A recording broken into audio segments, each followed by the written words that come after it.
All is well, I guess. Naibalik naman sa akin ang titulo ng bahay tulad ng naipangako ni Giovanni sa akin.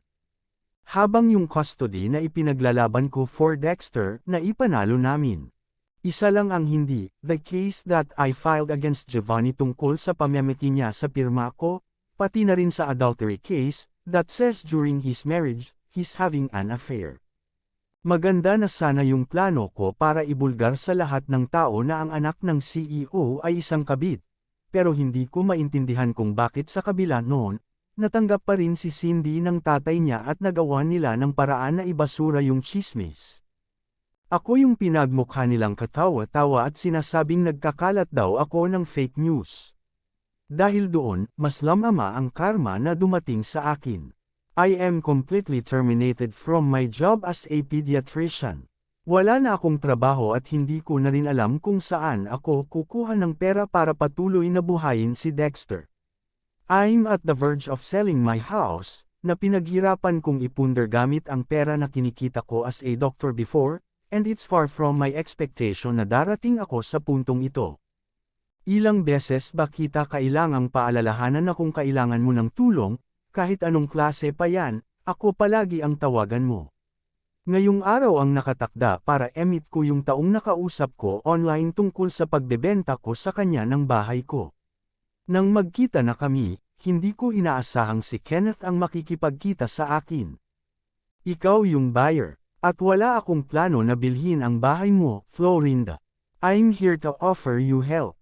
Hindi na. I'm preparing to leave. Sobra na yung mga natatanggap kong tulong mula sa layo, Kenneth. Ayoko namang maging abusado sa kabaitan na ipinapakita mo sa akin. This time, hayaan mo akong dumiskart sa buhay ko, tutal naman buhay ko ito. Don't get me wrong. I always appreciate you and your help for me.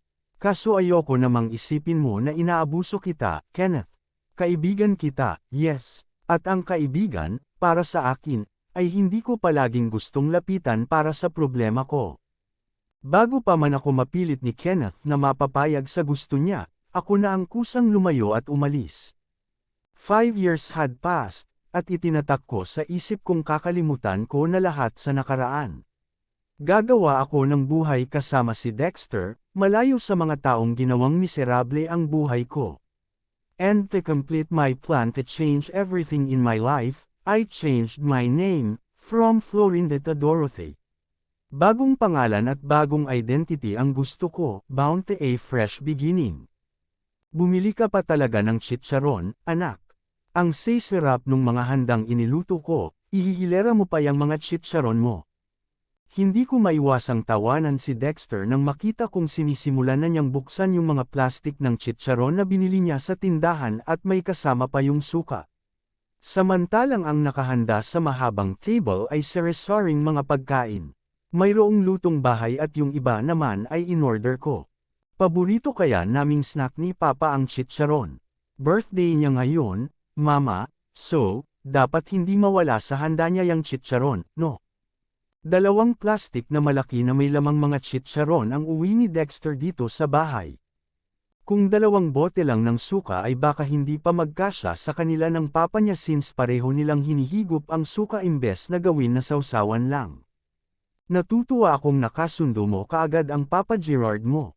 With over 2 years, anak, hindi ko inexpect na mapapalapit kaagad ang loob mo sa kanya, naging vocal na ako sa anak ko sa pagkakataon na ito.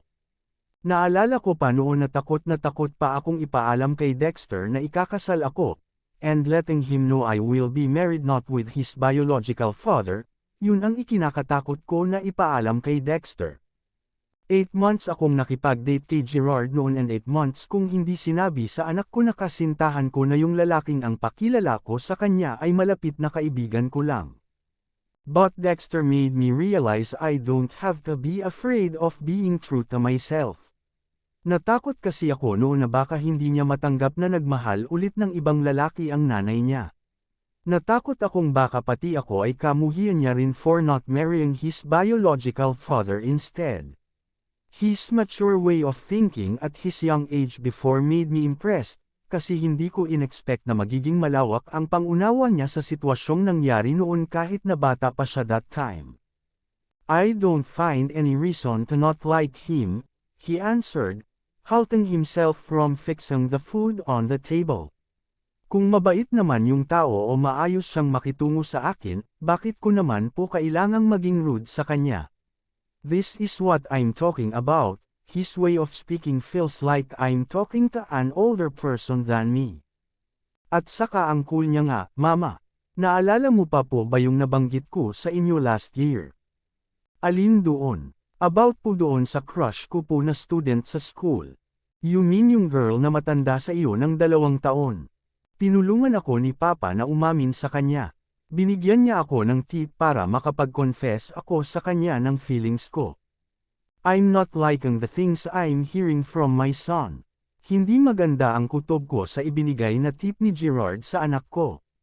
Nag-aalala ako na baka ginamit niya yung teknik niya na ligawan ako noong araw na nagkita na kami, since una kaming nagkakilala ni Gerard sa isang dating app noon. And he was like Dorothy. Kanino bang manliligaw yung nasa labas? Ang iingay, sakit sa tenga ng mga boses. Labasin nyo nga kung sino man sa inyo ang hinaharana ng sintonado na yun. Nasa loob pa ako ng banyo at katatapos ko lang maligo, dinig na dinig ko mula rito yung malakas na hiyaw.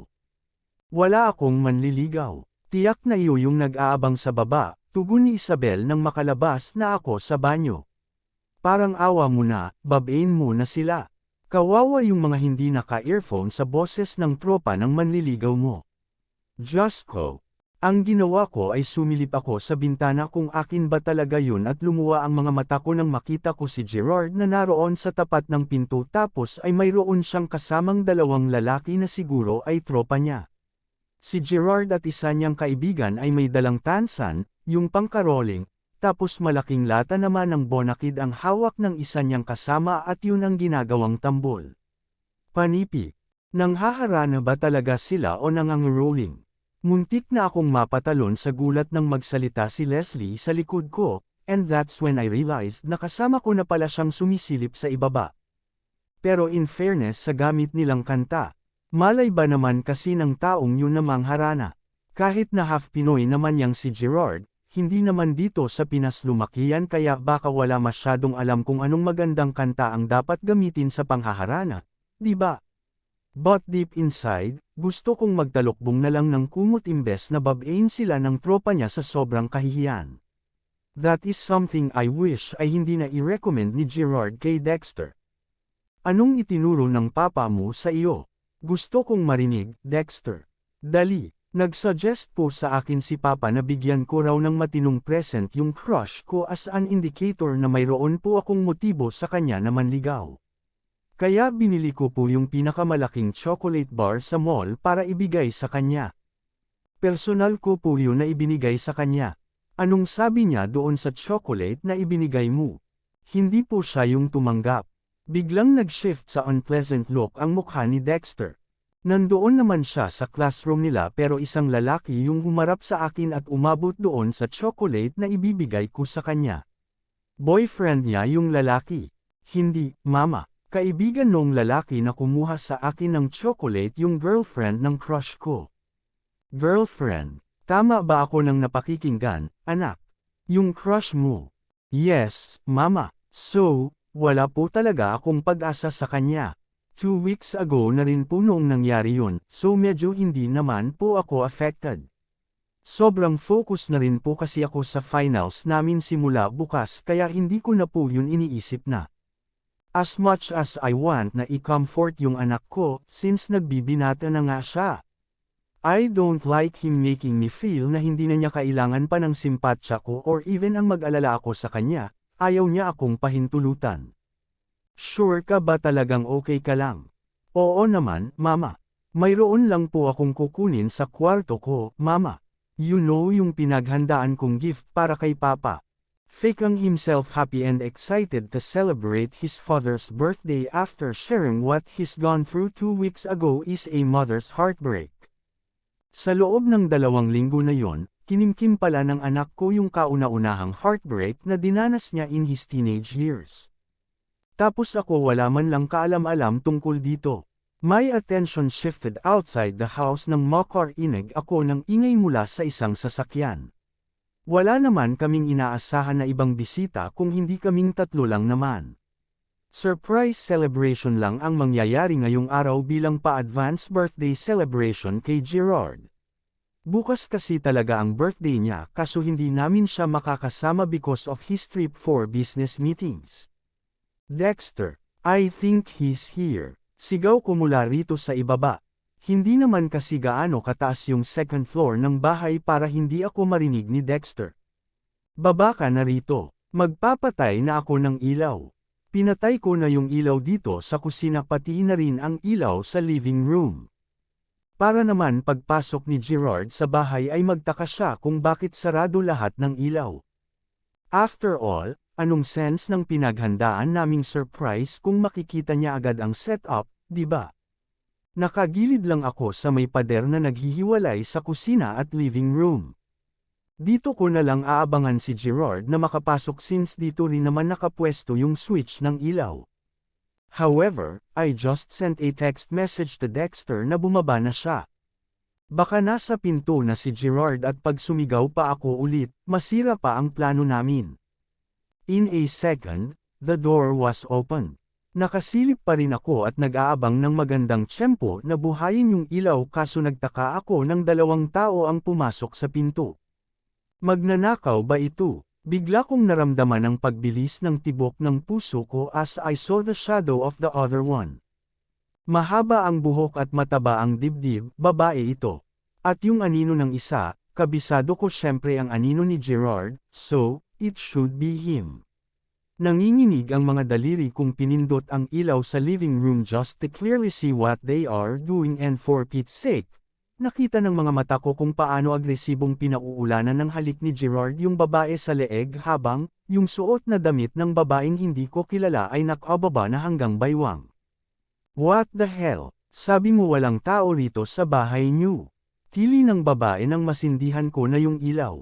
Nakatikip ang mga braso niya sa dibdib niya at nagtago sa likod ni Gerard. Is that your wife? Ako nga ang asawa ng lalaking nagpapaungol sa iyo. Sambit ko nang hindi kumukurap ang mga mata na nakatingin sa kanilang dalawa lalo na kay Gerard na hanggang ngayon bahid ang pagtatakang naabutan niya ako sa bahay namin. I was about to surprise you for your birthday kaya hindi ako natuloy sumama sa mga kaibigan ko na mag-swimming. Kung alam ko lang na ganito ang aabutan ko sana hindi na kami nag-effort ni Dexter na ipaghanda ka. Lumapit ako sa kanilang dalawa hindi para manuntok ng asawa o manabunat ng kabit. Ayokong gumawa ng kasalanan ng dahil lang napagtaksilan ako. Instead, hinubad ko sa daliri ko yung wedding ring namin ni Gerard, na kahit maligo ako ay hindi ko tinatanggal. Tutal mukhang matagal nyo na rin akong niloloko, much better siguro kung palitan mo na rin ako bilang asawa. Makalipas ang ilang taon, ilang beses ko bang kailangang ulitin sa iyo na hindi ka nga pwedeng basta-basta na lang nagpupunta rito sa kondo ko, Dorothy? Have you forgotten the danger you might cause to me once people around here keep seeing us together? Pinapasok naman ako ni Maynard sa condo unit niya. Sinabi niyang delikado kung sa labas niya ako kakausapin because he's afraid of the possibility I might be the cause of his image falling off the ground. May kailangan kang malaman kaya ako nandito. Hindi ko naman intensyon na manggulo, Maynard. Namamayani na ang panginginig ng boses ko. Kinakabahan ako na magpatuloy sa pagsasalita kasi sa mga mata pa lang ni Maynard, nababasa ko nang hindi niya kayang tanggapin ang sasabihin ko. Go straight to the point, Dorothy. Don't waste my time. Mas lalong nadagdagan ang kaba na nararamdaman ko lalo ngayon na pinagtataasan na ako ng boses ni Maynard. Gigil na siyang palayasin ako at mawala na ako ng tuluyan sa paningin niya. Nabuntis mo ako. Magkakaroon tayo ng anak, Maynard. Umangat ang ulo ko nang makita ang mukha niyang matawa-tawa sa sinabi ko. Given nang may nangyari sa ating dalawa noong gabing yun, but I don't believe you. That's not mine. Wala na akong ibang nakasamang lalaki kung hindi ikaw lang, Maynard. Paanong hindi magiging iyo ito? Akin man yan o hindi, I would not entertain a baby. Letting the public know about me becoming a father is such bad publicity. Masisira ang career ko. Yung random ng love team namin ni Tina would end up absorbing massive damage if you dare to open your mouth, Dorothy. Nagsimula ng manginig ang buong katawan ko sa pagsisimula ng balahibo ko na magsitayuan. This is how I become agitated when someone I'm speaking to begins to raise their voices at me. What do you want me to do with this baby? Para ba sa ikalilinis ng reputasyon mo, you want me? Yeah. Ipalaglag mo, Dorothy. Tuluyan nang bumuhos ang luha ko dahil sa tugon na natanggap ko from Maynard. Kasi pagkatapos naming mag-enjoy noong gabing yun, literal na hapdi pala sa puso ang kapalit ng naunang sarap sa pakiramdam. Hinawakan niya ang isa kong kamay at may inilagay siya doon na isang papel, cheque. Legal sa ibang bansa ang abortion. It would be safe for you kung sa ibang bansa mo na ipa-abort yan. And I think that amount of money would be enough for your transport going international. Gagot kalahati rin pala yang si Maynard. Pagkatapos kang pasukan at putukan, hindi ka man lang niya kayang panagutan. Kung makariyak ka naman, James. Ikaw ba yung nabuntis, ha? Idinaan ko na lang sa pagbibiro ang respond ko sa kanya. Ayaw kong maging nega at hayaan ang sarili kong maging problemado na lang palagi. Saka, kaysa naman nga makasira pa ako ng career niya, na-realize ko nga na baka best option na nga siguro kung ipalaglag ko na ito. Baliw ka ba, Dorothy? Do you really think aborting the baby would resolve this issue? Kung gago yung si Maynard para utusan kang pumatay ng inosenteng sanggol sa sinapupunan mo, mas gaga ka kung susundin mo siya. Anong gusto mong gawin ko? Buhayin ko itong bata sa kabila ng pag-ayaw sa kanya ng totoo niyang ama. Would it be best if hindi ko ituloy yung pagpapalaglag but the consequence, however, is letting my child live without a father? In the recent state of my mind, naiisip kong mas mahihirapan yata yung anak ko na mabuhay na hindi buo yung pamilya niya. Falling in the same denominator as me, nag-cheat yung papa ko kay mama. Hindi ko kasama yung tunay kong ama but since mayroon ng bagong kinakasama ang nanay ko, so, I had my stepdad.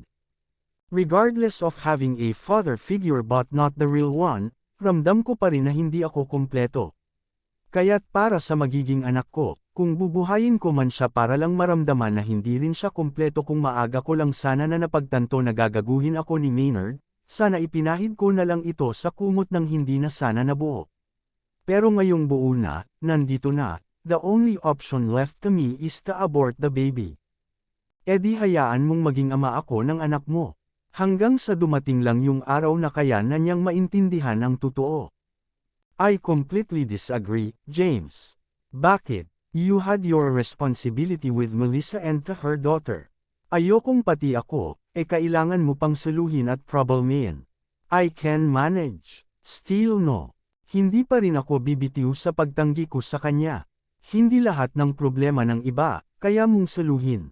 Limit yourself from helping others, James. Kaya ko ito. Sa kabilang kapalit na rin ng pagtulong ko sa iyo na isipin ni Melissa na mayroong something sa ating dalawa. May naging agreement kaming dalawa ni James.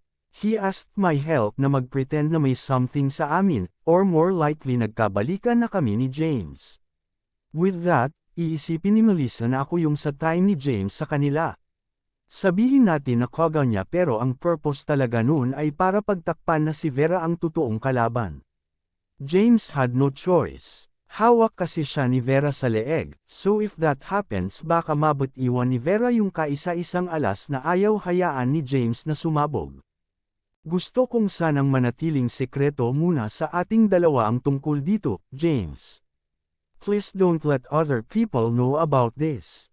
Nagmamakaawa na ako sa puntong ito, pero dahil maganda ako syempre, hindi yun halata. Protecting his image again. A moment of silence enveloped us which means James is right. Talagang sa kabila ng hindi niya pagpapakalalaki sa iyo, gusto mo pa rin siyang makitang successful. Natatangahan ka na ba sa akin, James? Ganon ako kagaling. Huwag kang mag-alala. Hindi pa yan sagad. A country we can trust if you wish to continue aborting the baby is in New Zealand, Doc Riza, an OB gynecologist, premises. Sa bansang yun, they passed a bill wherein they treat abortion only a health issue not a crime. This is the safest route you can travel, Dorothy. Hindi ako umuwi kaagad. At this point, I think I really need some advice from the professionals. Natatakot akong magdesisyon ng ako lang mag-isa. As much as possible, I wanted to make decision na hindi ko pagsisisihan bandang huli. I've got to start packing my things. Do you think, Doc? Nangangapa pa rin ako hanggang sa mga oras na ito kung tutuloy ba ako sa balak ko o hindi. So, I ended up having a sigh in front of her. Only if you're very sure about your plans. Sigurado ka na ba sa balak mo, Dorothy? For most women, blessing ang isang baby. Marami sa kanila ang kailangan pang sumayaw sa obando para lang magkaroon ng anak o uminom ng kung ano-anong herbal medicines, or even undergoing scientific treatment just to have their babies. Habang ikaw you want that baby to get rid. Are you really sure about this? Ako namang hindi makasagot. Kaya nga ako nakipag-usap sa kanya para makahingi ng tulong kung dapat ko bang ituloy itong pagpapalaglag o hindi. But here she is asking me such a hard question to answer.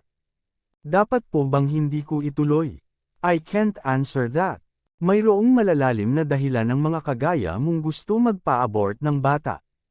Doktor ako, pero wala akong karapatan na makialam sa desisyon nyo kung gusto nyong magpalaglag o hindi. What I can advise you is to think again and again about the choice that you will choose. Both have consequences when you take them. Kung nahihirapan ka man na mamili sa ngayon, you may want to consider between the two options you have on your plate. Isipin mo kung alin sa dalawa na yun ang hindi mo pagsisisihan ng malala. Sumunod na rin naman ako sa kanya palabas ng klinik niya. Habang daan nga ay nakakulong pa rin ang isip ko sa mga salitang iniwan sa akin ni Doc. Parang ang hirap naman tukuyin kung alin sa dalawang options ang hindi ko gaanong pagsisisihan, para na akong tanga na kinakausap ang sarili ko. Inisip kong mabuti na kung itutuloy ko ang magpa-abort, baka guluhin ako ng konsensya ko na pumatay ako ng isang inosenteng bata sa sinapupunan ko. However, if hindi ko naman yun itutuloy, career ni Maynard ang masisira ko. Career niya na matagal din niyang kinayod para mapagtagumpayan. Because if I let our baby live, there's no way we could escape from the possibility na malalaman din ng mga tao na mayroon siyang anak sa isang non-showbiz star. Pero kung gagawin ko naman, bigla na lang may nagtakip sa bibig ko ng isang panyo at binatak ang katawan ko papasok ng isang room. Sino ka ba? Nang humarap ako sa lalaki at nagtanggal siya ng mask at sombrero, doon ko siya nakilala. Ikaw itong takot machismis, di ba? So, what are you doing here, Maynard? To ask you when is your flight? Umasa ako na baka nagbago bigla ang isip niya at sabihan ako na handa na siyang panagutan ang anak namin. Ngunit hindi pa rin pala. Maraming beses na rin akong napaasa ni Maynard, ngunit siya disappointment, walang palya sa pagbibigay sa akin nang wala akong balak na ipalaglag ang bata. I would never kill an innocent child para lang sa sarili mo, Maynard. Kung wala kang konsensya, pues ako mayroon. And my conscience keeps stopping me to get rid of this. Bakit, Dorothy? Bakit ayaw mong ipalaglag? Gagamitin mo yang batang yan para bumalik ka sa akin. Ganyan ka ba kadesperada na para masecure ang future mo? Gagamitin mo pa yung bata na bumalik sa akin o para hututan ako ng pera? Masyado ng below the belt ang sinasabi ni Maynard, to the point na kumilos mag-isa yung kamay ko para sampelan siya. Gets ko naman kung sobrang baba ng tingin mo sa akin, Maynard. Nurse lang naman ako at kung tutuusin, hindi pa umaabot sa kalahati ng kinikita mo ang monthly salary ko. Pero para gamitin yung bata para hututan ka ng pera, kaya ka ba takot na ituloy itong pagbubuntis ko? Takot ka lang palang mahinga ng pera, sana sinabi mo sa akin kaagad. Kasi kung hindi mo ako kayang sustentuhan, wala namang kaso sa akin yun. Hindi ko kailangan ng pera mo para buhayin ang batang ito.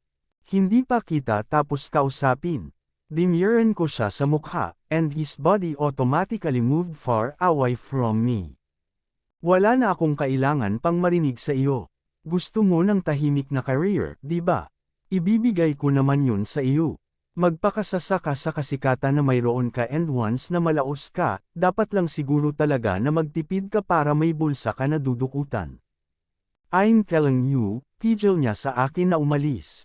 If you dare still turning a blind eye to abort the baby, madali kong mapapaikot ang nanay mo para may managot sa bata na dinadala mo. She has no choice kung hindi ang ikasal ka sa lalaking hindi mo gusto. Nagsimula na akong kilabutan sa ngisi ni Maynard at sa mga kagaguhan na pinagsasasabi niya sa akin. Is that what you want to happen, Dorothy? When my answer is no, does this mean choosing to kill the baby would be the right choice for the price of not torturing myself living with the man I don't love under one roof? At this point, kailangan ko na bang maging makasarili? Becoming selfish or not, the situation right now is indeed a hard choice. Iniisip ko ang kapakanan ng bata sa sinapupunan ko, and at the same time, I shall not ignore the fact that for the sake of the baby, ako naman yung magsasuffer. So, I have come to a much complicated decision. Naiintindihan ko kung nahihirapan kang pagbigyan ako, James. But I have no choice. Ang bigat ng dalawang option na mayroon ako ngayon. I can't afford losing the other one out of my hand. Sinubukan ko ng sumugal. Kaysa naman hayaan kong maunahan ako ni Maynard na gumawa ng move na may paalam niya sa mga magulang ko ang tungkol sa sitwasyon ko, dapat ako ang mauna sa kanya. Since Maynard is known to be the son of my mother's college friend, close si Maynard sa mama ko. And he has the access to ruin my life by telling lies anytime he wants. The only way to stop him is to step ahead of his plans. Kaya hinihingi ko na ang tulong ni James na for the meantime, he act as someone intimately in love with me. I was planning na gumawa siya ng wedding proposal sa akin, so my parents would think na mayroon akong fiancé right before makagawa sila ng move na ipakasal ako sa kung sinong lalaki lang. Willing naman akong tumulong, Dorothy. Ayoko lang sanang makadagdag pa ako sa stress ni Melissa ngayon lalo na at may pinagdadaanan siya ngayon. Tinungga niya mismo sa bote ang alak kaysa isalin pa yon sa shot glass, at ngumiwi siya marahil sa dalang pait ng lasa nito sa lalamunan niya. Marami na siyang dala-dala sa loob niya, and I'm afraid makadagdag pa ako doon by doing this. Hindi naman niya malalaman, pagpilit ko pa. Magtiwala ka sa akin, James. Hindi niya malalaman ang tungkol dito. Mag-iingat naman tayo, saka hindi naman din ito magtatagal. I can assure you of that. Sa mga oras na ito ay nananalangin akong sa pananahimik ni James ngayon, sana iniisip na niyang pagbigyan ako. Wala na kasi akong ibang choice kung hindi ang makipagtulungan sa kanya for the sake of saving myself, at the same time saving the baby. Of course, I will. A friend wouldn't turn their back to a friend, sagot niya sa akin at agad nag-iwas ng tingin. It's the saddest truth to find out that James has just been forced out to do me a favor. Thankful I am, on the other hand, sa mga oras na ito ay makakahinga na ako ng maluwag. Basta ma-execute lang naming dalawa ng maayos ang plano, makakalusot na ako rito. Malaman lang ng mga magulang ko na may mananagot sa pagbubuntis ko, solve na ako doon. And after that, pwede na akong mamuhay malayo dito sa Manila at manganak sa ibang lugar, wag lang dito. Salamat, hindi ko na napigilan ang sarili kong maging dramatic. Lumapit ako kay James at naupo sa tabi niya, and I hugged him. A friendly hug. I mean it, okay. Sobrang salamat, James the first no na hanggang ngayon ay nagdadalawang isip ka pa rin na gawin itong pabor na hinihingi ko sa iyo, but you still offer a help. Kaya wag kang mag-aalala, sisiguraduhin kung hindi malalaman ni Melissa ang tungkol dito para hindi ka na rin mag-worry na masasaktan mo pa siya. As I have known you for so long, one thing you hate is to make your woman cry. Hindi yun mangyayari kay Melissa, okay. If magkaipitan man, since ako naman ang naghila sa iyo sa komplikadong sitwasyon na ito, kaya sagot kita. Pinagsasasabi mo, have you ever see yourself falling into different people with the same face? Anong gusto mong iparating, Dorothy? In love ako sa kapatid ni Ashley. Why not? Concern ka kaya kay Melissa. Sa kanilang mag-ina. Maybe because you and Ashley didn't have the chance na magkaanak, but you without having any experience of being a father has shown your abilities to be a father for Bella. How on earth could you do that, James? You're amazing. Am I really being a good father, Dorothy? His energy seemed to have dropped from the lowest level. Hindi ako umabot sa party ni Bella. I broke my promise to her. Nakaraang recognition day niya, sabi ko sa kanya ako ang magsasabit ng medal sa kanya. Hindi rin ako nakahabol, and a movie date with her na puro Barbie movies lang, hanggang ngayon wala pa rin akong time na gawin yun kasama siya. In what way have I become a good father? Ako dapat ang kailangan mong sisihin hindi ang sarili mo, James. I think sa mga oras na ito, ako talaga dapat ang sumalaw ng sisi. Pinilit mo na sumama sa akin para dalhin ako sa OB ko dahil bigla akong nagkaroon ng spotang, and that's why you weren't able to go to the party on time. Kasalanan ko rin na hindi ka naka-attend sa recognition day niya dahil sa kapalpakan na ginawa ko sa ospital. Napabayan ko yung pasyenteng binabantayan ko na makaalis sa room niya at naglaro, and because of that ay inatake ito ng asthma, and you were the one who insists to do the first aid. For the second time, sinalubong na naman ako. Down to the last. Dahil may hinihingi na naman akong pabor sa iyo, hindi ka na naman mababakante para kay Bella and even for Melissa. No one's blaming you, Dorothy. Kahit na, hindi pa rin mabubura yung katotohanan na nagiging kaati ako ni Bella sa iyo. Masakit mang aminin pero yun ang dinidikta ng katotohanan. Kaya matapos lang itong lahat, James, I promise you I will distance myself. Hindi na ako manggugulo pa sa inyo. After this, matututukan mo na sila, okay. Some other day, I will be able to clear everything, especially to Melissa, about the real deal James and I had now. Gusto kong linawin sa kanya na hindi niya ako karibal. Maybe I'm the former girlfriend James had before, but unlike other out there. I have no intention coming back sa relasyon namin ni James na matagal na rin naman naming natuldukan. I am supposedly calling you for an emergency family meeting about what I heard from Maynard, anak, paunang bungad ng mama ko sa akin after recovering from the shock James and I brought to her. Pero wala naman na pala akong kailangan pang alalahanin. Kung pananagutan ka naman pala ng lalaking ito at handang pakasalan, wala akong problema. All thanks to the Lord, naunahan namin ni James ng galaw si Maynard. Though that bastard has already informed my mother na buntis ako, good thing we have settled everything down to the venue and props para lang magmukhang makatotohanan ang ginawang outdoor proposal ni James sa akin. On time din ang dating ni Mama sa harap ng bahay na ipinagawa ko. Not for James and I, kung hindi sa sarili ko lang and she were able to witness our show. Makakaasa po kayo sa akin, Tita Patring. Hindi naman ako kagaya ng ibang lalaki na tinatakbuhan ang responsibilidad nila sa babae, dinig kong tugon ng katabi kong si James. Mas hinigpitan ko tuloy ang kapit ko sa braso niya. So, kailan niyo balak magpakasal? Tanong naman ng stepdad ko. Hindi naman namin kayo minamadaling may kasal kaya ako nagtatanong ng date. I just want to know if both of you have plans already. You're not even my father to have the position asking about my personal matters.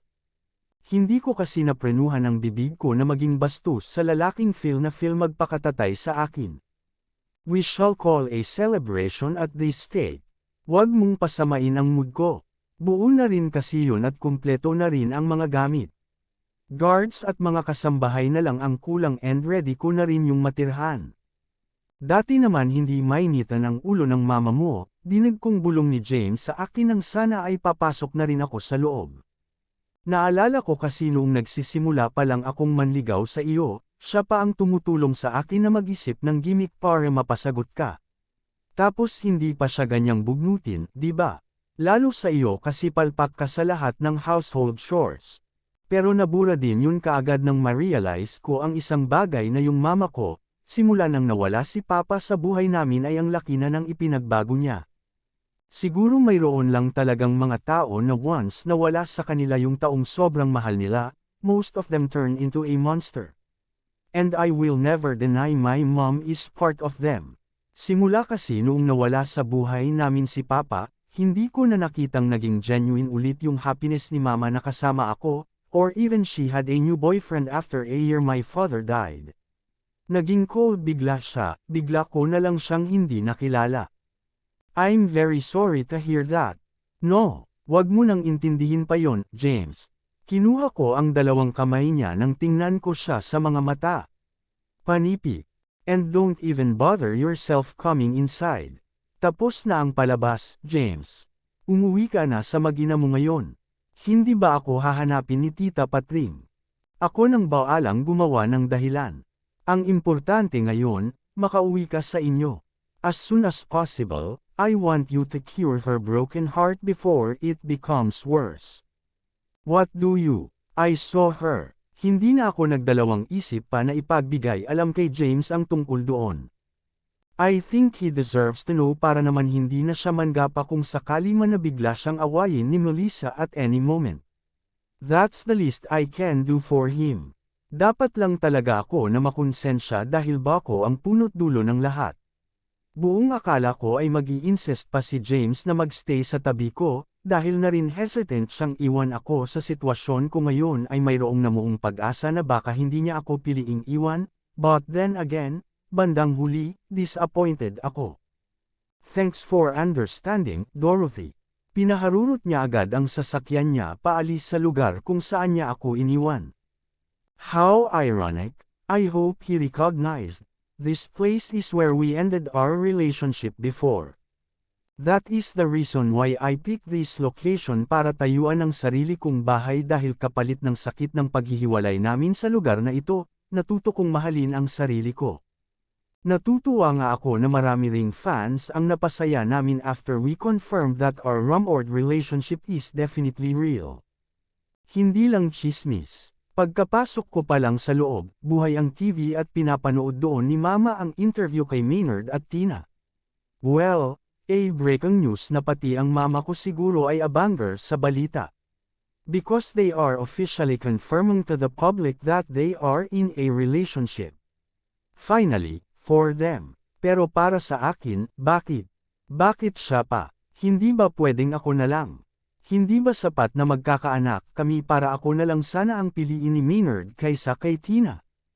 Nako, bagay na bagay talaga ang dalawang ito, ano? Instant yayamanan na naman ang kumare ko. Aba ang mamanugangin ba naman ay napakagandang artista, sinong hindi matutuwa doon? Nanatiling tahimik lang ako sa nakakabinging papuri na naman ni Mama sa anak ng kaibigan niya. Hindi naman ako makapag-angas kahit bahay ko ito para sana patayin na lang yung TV. Ano ba namang laban ko sa nanay ko once na tirahin niya ako ng argumentong siya ang nagdala sa akin ng 9 na buwan, ako pa ang matatawag na makapal ang mukha at walang modo sakaling patayan ko siya ng TV. Bilang wala naman akong choice, nakinud na lang ako kaysa matawag na wala akong respeto. Kung nagtiyaga ka lang din sana sa kaka-audition kagaya ni Maynard, sana hindi ka nagtitiis dyan sa sahod mo bilang nurse na kulang papambili ng Gucci bag, sambit pa ng nanay ko. Mas malaki pa nga soon ang problema ko. Yung anak ko kaya walang tatay. How hard may that sound? Panipik. Tama ka dyan, Misa Hart. Isa yan sa naging deciding factor namin ni Maynard para public ang relasyon namin dahil ayaw namin pareho na mawala ang tiwala ng fans namin sa aming dalawa, pahayag ni Tina. With so many rumors surrounding us this past few days, naisip namin na kaysa hayaan na manatiling chismis ang tungkol sa amin, we should speak up to the public immediately other than letting our fans think na hindi namin ipinagkakatiwala sa kanila that their ship is sailing. Takot lang kayong mawalan ng fans, ang bulong ko sa sarili. But at the same time, I found a small point in what she says. Everything would change, even the person you wouldn't expect to change, once their trust in you falls into bits. So, I think I should begin to be honest and I will start unfolding the truth to the person who would possibly absorb the massive damage my lies could give her. Ngayon pa lang, humihingi na ako ng gabay sa Diyos na sana sa oras na mangyari na yun, magkaroon sana ng malawak ng pangunawa si Melissa tungkol sa dahilan kung bakit ako napilitan na makisiksik sa pamilya niya.